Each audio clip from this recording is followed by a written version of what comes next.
मानसिक तब्येत ही थोडीशी नरमलेली आहे आणि त्याच्यामुळे राज्याच्या प्रमुखांनी देवेंद्र फडणवीस साहेबांनी, एकनाथ शिंदे साहेबांनी, शेलार साहेबांनी आजच्या या कार्यक्रमाला उपस्थित असणारे त्यांच्या कुटुंबियांपैकी त्यांचे चिरंजीव अनिल सुतार साहेबांनी आणि आज उपस्थित असणारे डॉक्टर शर्माजी खासदार इथले, सौभाग्यवती स्वातीताई आणि तमाम सुतार परिवार, त्या सर्वांना नंतर सांस्कृतिक विभागाचे मंत्री यांना त्यांनी शेलार साहेबांनी ठरवलं की आपण दिल्लीमध्ये जाऊनच हा पुरस्कार द्यायचा।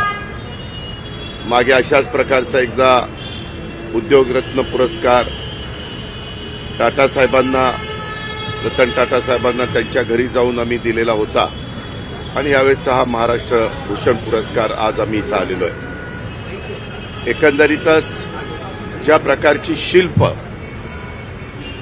शिल्पकार राम सुतार साहेबांनी निर्माण केलेली आहेत, मग सर्वात उंच असं आपलं जे संपूर्ण देशामध्ये जगामध्ये ओळखलं जातं ते गुजरातचं वल्लभभाई पटेल साहेबांचा, सरदार वल्लभभाई पटेल साहेबांचा सर्वात उंच पुतळा आणि आता इंदू मिलच्या परिसरामध्ये डॉक्टर बाबासाहेब आंबेडकरांचा देखील अशाच प्रकारचा भव्य दिव्य अशा जगविख्यात असं शिल्प तिथं उभं करण्याचं काम चाललेलं आहे आणि अनेक वर्ष आपण अनेक पिढ्या या महाराष्ट्रातल्या जनतेने, देशातल्या जनतेने बघितलेलं राम सुतार साहेबांचं एकंदरीत काम आम्ही सगळेजण त्यांच्या या कामाच्या पुढे नतमस्तक होतो। आज त्यांच्या सर्व कुटुंबियांना आम्हाला इथं भेटता आलं, त्यांनी उभा केलेल्या स्टुडिओमध्ये आम्हाला त्या निमित्तानं येता आलं, त्याचं खऱ्या अर्थी समाधान आम्ही त्या बाबतीमध्ये भाग्यवान समजतो। अधिक वेळ न घेता मी माझ्या वतीनं त्यांना मनापासून हे महाराष्ट्र भूषण पुरस्कार मिळाला आणि त्यांनी तो स्वीकारला त्याबद्दल त्यांचं कौतुक करतो, अभिनंदन करतो। त्यांना दीर्घायुष्य लाभावं अशा प्रकारची परमेश्वराची प्रार्थना करतो आणि या ठिकाणी थांबतो। धन्यवाद। जय हिंद, जय महाराष्ट्र। माननीय उपमुख्यमंत्री महोदय एकनाथ शिंदे साहेब हे सुद्धा सगळा व्यस्त कार्यक्रम त्यांचा आटपून जेवढा लवकर येत आहे त्या वेळेत ते इथे पोहोचलेले आहेत, त्यांचे मी स्वागत करतो आणि शिंदे साहेबांना विनंती करतो की आपण या ठिकाणी आपल्या भावना व्यक्त कराव्या।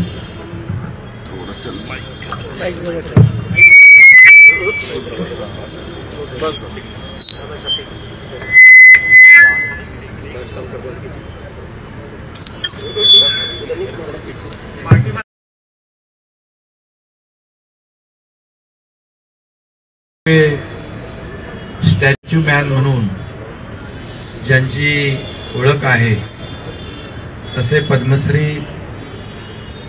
राम सुतार साहेबांना आज महाराष्ट्र शासनाच्या वतीने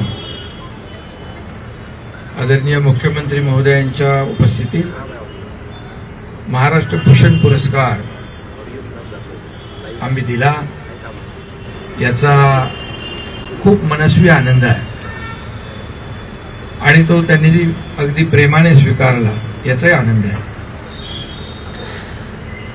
खरं म्हणजे राम सुतार साहेबांनी देशात नाही जगामध्ये अशी अनेक शिल्प उभी केली।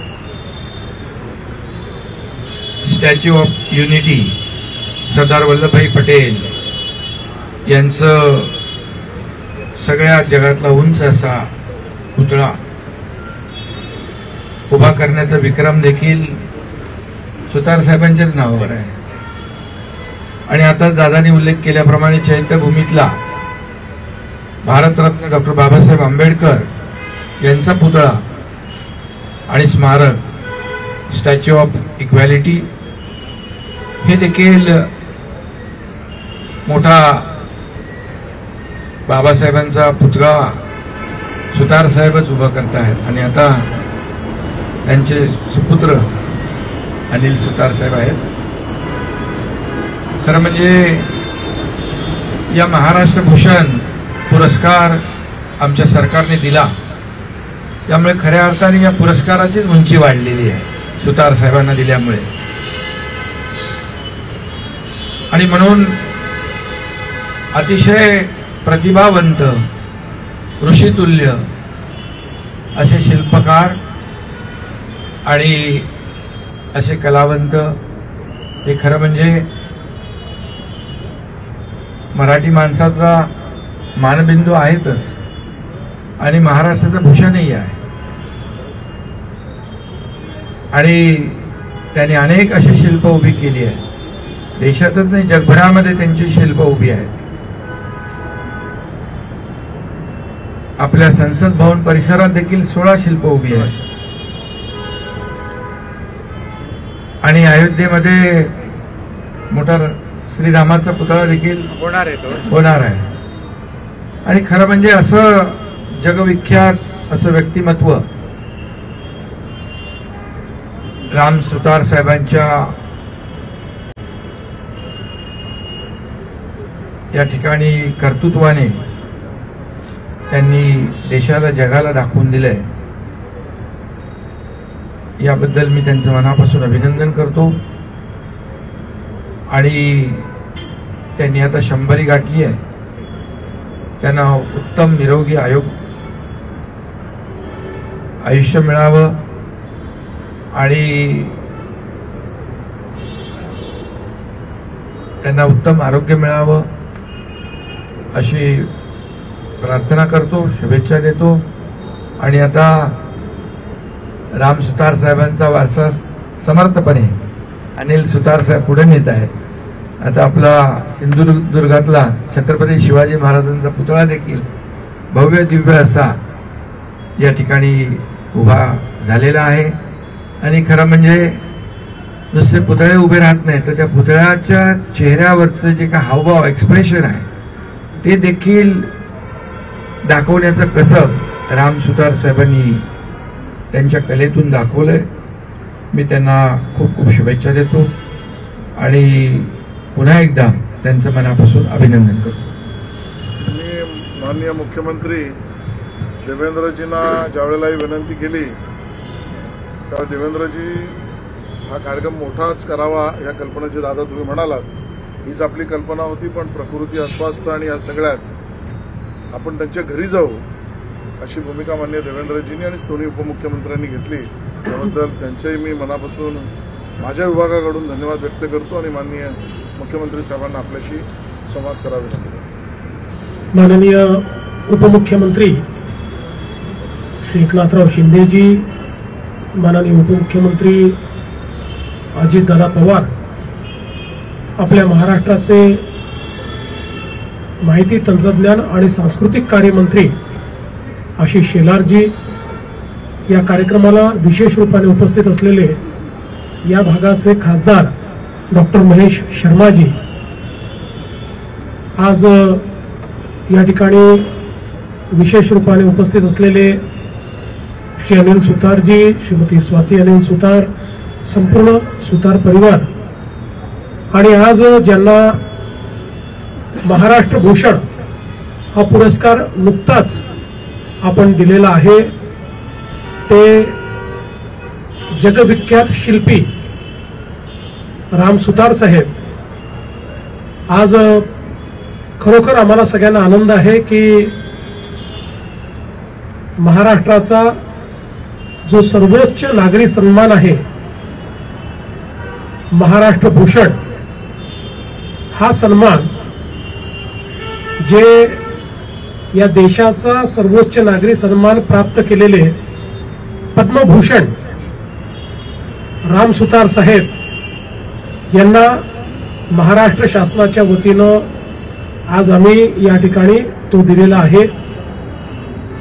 आणि ज्यावेळी या पुरस्काराकरता जी ज्युरींची समिती होती, या समितीने एकमताने हे रिकमेंडेशन केलं की राम सुतार साहेबांनी केवळ भारतात नाही तर जगामध्ये महाराष्ट्राचं आणि देशाचं नाव मोठं केलंय. आणि ज्या प्रकारची शिल्प त्यांनी तयार केलेली आहेत ती अतुलनीय अशा प्रकारची शिल्प आहेत आणि म्हणून त्यांनाच हा सन्मान दिला गेला पाहिजे आणि म्हणूनच आज तो सन्मान प्रदान करण्याकरता आम्ही सर्व लोक या ठिकाणी आलो. खरं म्हणजे राम सुतार साहेबांचा जन्म हा धुळे जिल्ह्यातल्या एका छोट्या गावामध्ये झाला आणि कुठलीही खूप मोठे आर्थिक परिस्थिती नसताना देखील त्यांनी स्वतःच्या भरोशावर आपली कारकीर्द घडवली. जे स्कूल ऑफ आर्ट मधनं शिक्षण घेतलं, त्यानंतर काही काळ सरकारमध्ये नोकरी केली वेगवेगळ्या विभागात. पण हे सगळं करत असताना पुरातत्व विभागामध्ये देखील अशाच प्रकारची शिल्प ही जोडण्याचं काम ते करायचे, त्या शिल्पांची निर्मिती करण्याचं काम ते करायचे.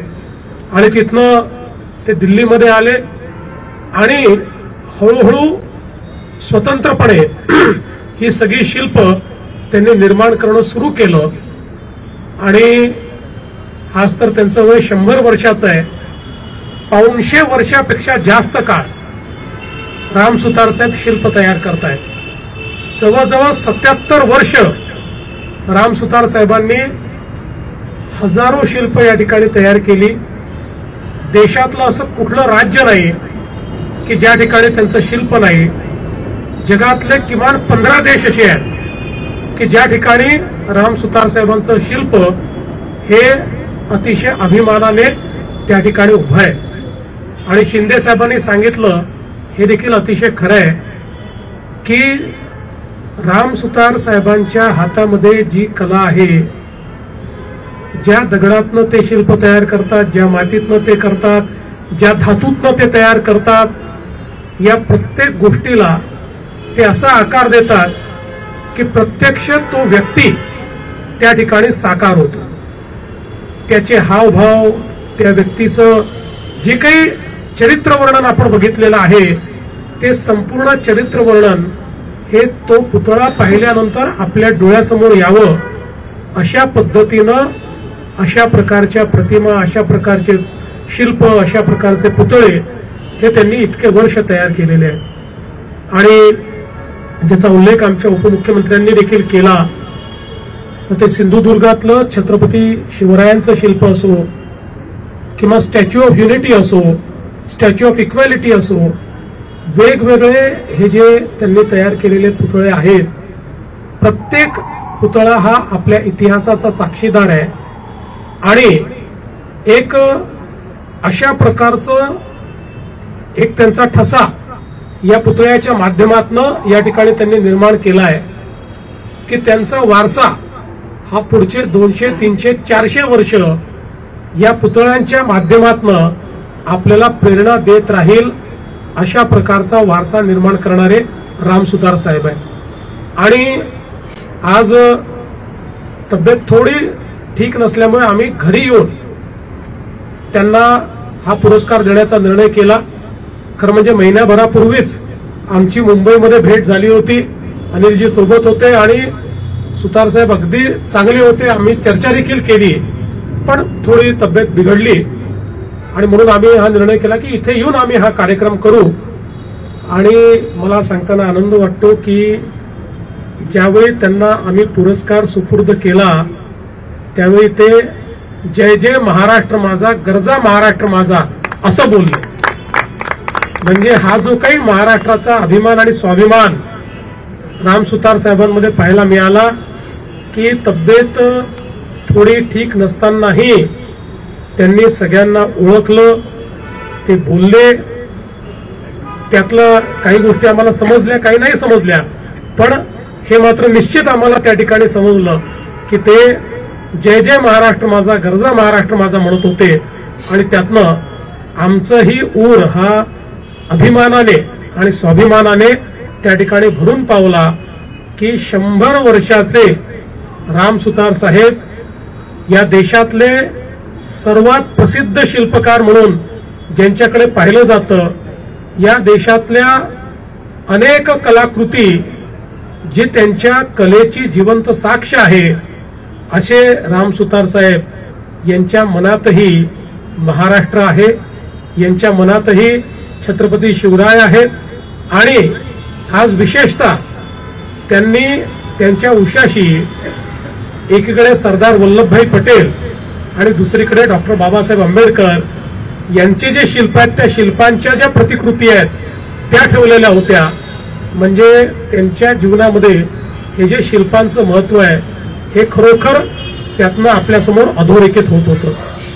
अनिलजी आज अतिशय समर्थपणे ही सगळी भूमिका पुढे नेत आहेत. त्यांच्या मार्गदर्शनात वेगवेगळ्या प्रकारची शिल्प ते तयार करतायत आणि खरोखर आम्हाला सगळ्यांना अभिमान आहे की एक मराठी माणूस महाराष्ट्रातल्या छोट्याशा गावातनं या ठिकाणी दिल्लीपर्यंत आणि जगभरामध्ये अशा प्रकारे प्रसिद्ध होतो, इतके शिल्प निर्माण करतो आणि खऱ्या अर्थानं जी सृजनशीलता आहे त्या सृजनशीलतेचा आविष्कार हा त्यांच्या माध्यमातून आपल्याला पाहायला मिळतो आणि म्हणूनच आम्हाला या गोष्टीचा आनंद आहे.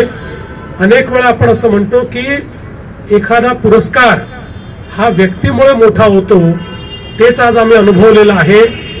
महाराष्ट्र भूषण हा सर्वोच्च पुरस्कार आहे, पण तो राम सुतार साहेबांना दिल्यानंतर तो पुरस्कार अधिक मोठा झाल्याचा भास हा आम्हाला या ठिकाणी झालेला आहे. आणि म्हणूनच मला असं वाटतं की खूप चांगल्या पद्धतीनं आज हा कार्यक्रम आम्हाला करता आला, याचं मनापासून आम्हाला समाधान आहे. आम्हाला सर्वांना या ठिकाणी वाटतं आणि संपूर्ण महाराष्ट्राला हे वाटतं की राम सुतार साहेब अशाच प्रकारे शिल्पांची सेवा या ठिकाणी करत त्यांनी राहावं, नवनवीन शिल्प तयार करत राहावं. आणि म्हणून आम्हीही ईश्वराला प्रार्थना करतो की त्यांना दीर्घ आयुष्य मिळावं आणि त्यांच्या हातून अजून अनेक शिल्प ही घडत राहावी आणि त्या शिल्पातनं आपल्याला प्रेरणा मिळत राहावी, अशा प्रकारची शुभेच्छा देखील आज या महाराष्ट्र भूषण कार्यक्रमाच्या माध्यमातून मी त्यांना देतो. आणि पुन्हा एकदा त्यांच्या परिवाराचे आभार मानतो की परिवाराने आम्ही ज्यावेळेस त्यांना विनंती केली की आम्हाला इथे येऊन कार्यक्रम करायचा आहे त्यावेळेस त्यांनी ते सहर्ष स्वीकारलं. आमच्या मनात दोन भावना होत्या की अजून काही काळ थांबावं आणि मग ते नीट झाल्यानंतर कार्यक्रम करावा, पण मग आता 2025 वर्ष संपायला आलेला आहे आणि हा पुरस्कार 2024चा आहे, त्यामुळे आपण हा लगेच कार्यक्रम केला पाहिजे. म्हणून आम्ही कुटुंबाला विनंती केली की आम्ही तिथे येऊन कार्यक्रम करू इच्छितो. त्यांनी लगेच परवानगी दिली आणि इथे आम्हाला सगळ्या व्यवस्था ज्या काही आहेत त्या उपलब्ध करून दिल्या. कुटुंबानेच आमचं स्वागत आणि सत्कार केला, त्याबद्दल त्यांचे मी मनापासून आभार मानतो.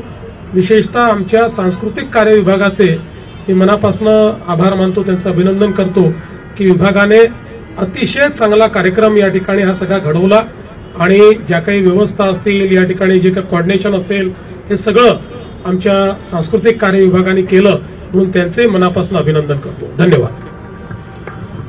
सगळ्यांचं मनापासून धन्यवाद. कुटुंबाचं विशेषतः धन्यवाद. माननीय मुख्यमंत्री उपमुख्यमंत्री महेशजींचं धन्यवाद. आणि आता सांस्कृतिक कार्य विभागाचा भाग संपला.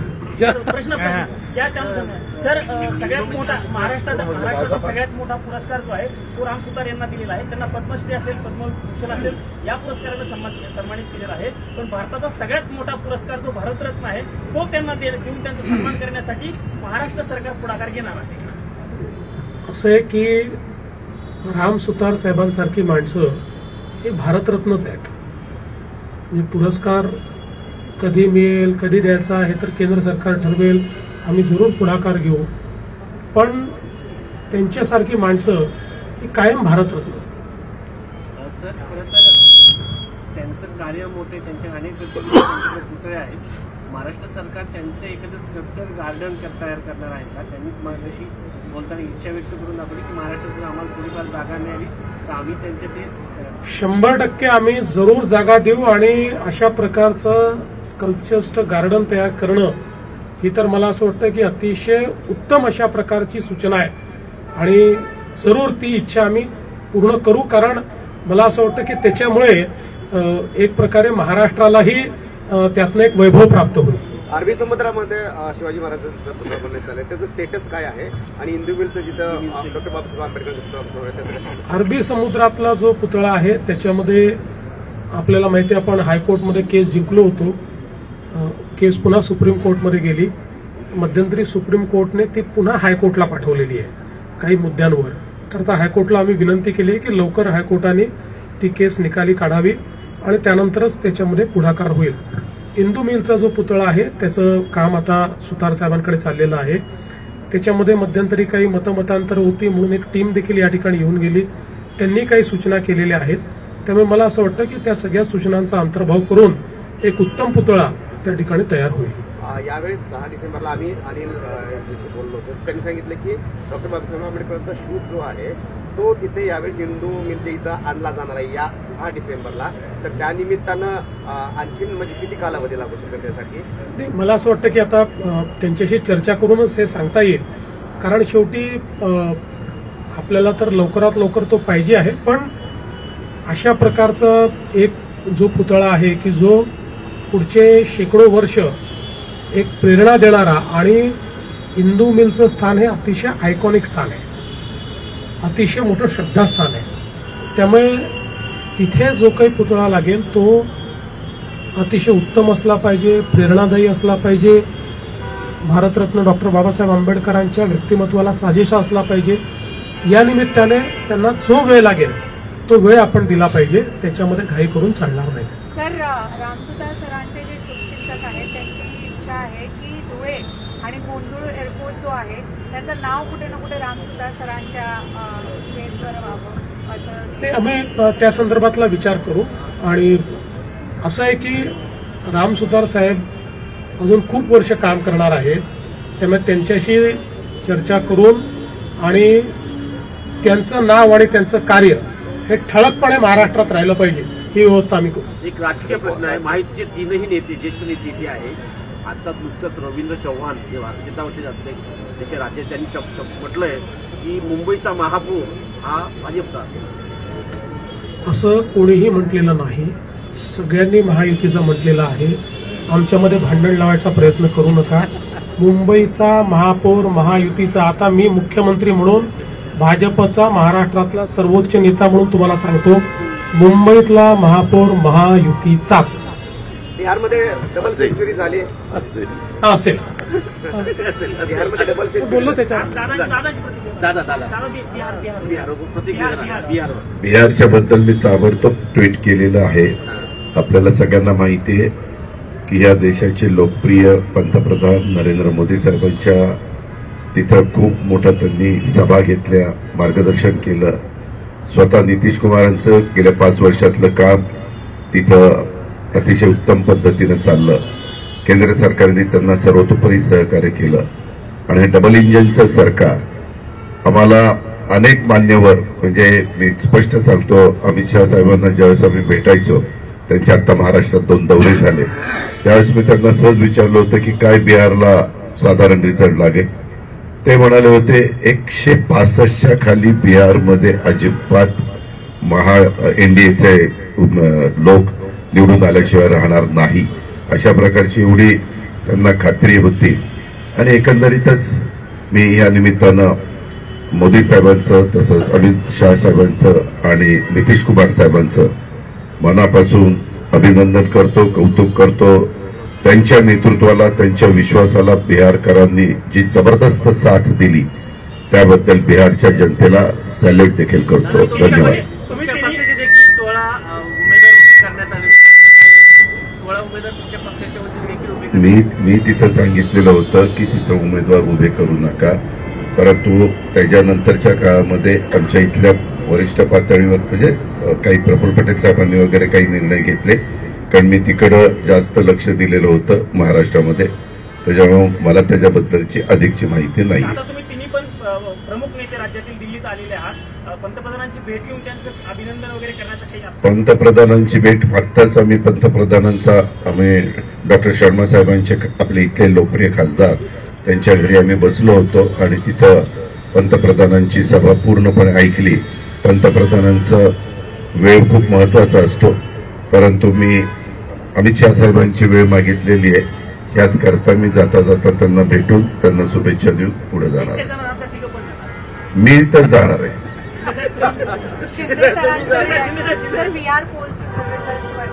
बिहारमध्ये एनडीएची सुनामी आलेली आहे आणि खरं म्हणजे लोकांनी जंगलराज नाकारलं आणि विकासराज स्वीकारलं. प्रधानमंत्री आदरणीय मोदी साहेबांच्या नेतृत्वावर विश्वास दाखवला आणि गेले 10-15 वर्ष नितीश कुमारजींनी जे काही राज्यामध्ये सरकार ज्या पद्धतीने चालवलं त्याला देखील लोकांनी स्वीकारलं आणि सर्वच घटकांनी, खास करून लाडक्या बहिणी, युवा वर्ग, शेतकरी सगळ्यांनीच अगदी भरभरून मतदान केलं आणि महिलांचं मतदानाची टक्केवारी जवळपास खूप मोठ्या प्रमाणावर 60-70% बूथवर वाढली आणि त्यामुळे खऱ्या अर्थाने लँडस्लाइड विक्ट्री बिहारमध्ये मिळालेली आहे. विकासाला लोकांनी प्राधान्य दिलेलं आहे आणि खऱ्या अर्थाने डबल इंजिनचं सरकार तिथेही होतं आणि म्हणून केंद्राने प्रधानमंत्री महोदयांनी केलेलं जे काही सहकार्य आहे याचा परिपाक आणि नितीशजींचं काम या निवडणुकीमध्ये पाहायला मिळालं. मी आदरणीय प्रधानमंत्री नरेंद्र मोदीजींचं मनापासून अभिनंदन करतो. आपले गृहमंत्री अमित भाई त्यांचे अभिनंदन करतो. अध्यक्ष नड्डाजी त्यांच्यासोबत माझ्या काही सभा झाल्या त्यांचे अभिनंदन करतो आणि नितीश कुमारांचं देखील अभिनंदन करतो आणि बिहारच्या सर्व जनतेचं अभिनंदन करतो.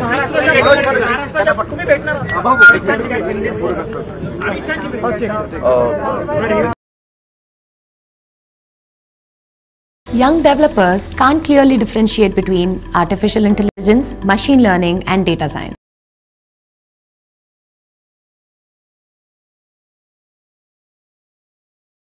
अध्यक्ष जे.पी. नड्डा यांची बिहारमधल्या विजयानंतर प्रतिक्रिया. वोट बँकेच्या हितासाठी घुसखोरांना संरक्षण देणाऱ्या लोकांना हे योग्य उत्तर मिळालं. हा जनादेश विकसित बिहारच्या या वचनबद्धतेसाठी बिहारमधील निवडणुकीनंतर अमित शहांची विरोधकांवर टीका. राहुल गांधींच्या विषारी प्रचाराला जनतेचं उत्तर. काँग्रेसचा बिहारच्या इतिहासातील हा सर्वात कमी स्कोर. त्यांनी आत्मचिंतन करावं. फडणवीसांचा काँग्रेसला खोचक सल्ला. तर राहुल गांधींनी वोट चोरीला आरोप केला होता. यासह रॅली काढली, नदीत उड्या मारल्या, डान्स केला. मात्र लोकांचा विश्वास मोदी आणि नितीश कुमार यांच्यावरच. फडणवीसांची टीका. बिहारच्या जनतेनं जंगलराज सरकार नाकारलं आणि विकास राज स्वीकारलं. लाडक्या बहिणींचा विजयात मोठा वाटा. उपमुख्यमंत्री शिंदेंची प्रतिक्रिया. तर आता तरी विरोधकांचे डोळे उघडले पाहिजेत, शिंदेंची टीका. दरम्यान सध्या बिहार निवडणुकीच्या निकालाचे पडसाद पाहायला मिळतात. कुठे कसे पडसाद उमटलेत पाहूयात टॉप 10 बातम्यांमधून. नितीश कुमार बिहारचे मुख्यमंत्री राहणार. जेडीयूचा ट्विट करत सीएम पदावर दावा. मात्र काही वेळातच ट्विट डिलीट. तर बिहारचा मुख्यमंत्री कोण होणार हा सस्पेन्स अजूनही कायम. मुख्यमंत्री पदासंदर्भात वरिष्ठ नेते ठरवतील. नितीश कुमारांच्या प्रश्नावर तावडेंचं उत्तर. बिहारमध्ये नितीश कुमारांच्या चेहऱ्यावर निवडणूक लढवली, त्यामुळे सीएम हे नितीश कुमारच असायला हवेत. बिहारच्या निकालानंतर सुप्रिया सुळेंची प्रतिक्रिया. बिहारमध्ये अगदी महाराष्ट्र पैटर्न. 10 हजार में लोकतंत्र बिकता है, ये बिहार में दिखता है. बिहारच्या निकालावर संजय राऊतांचा निशाणा.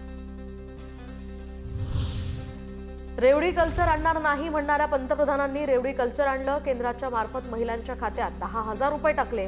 खासदार ओमराजे निंबाळकरांची टीका.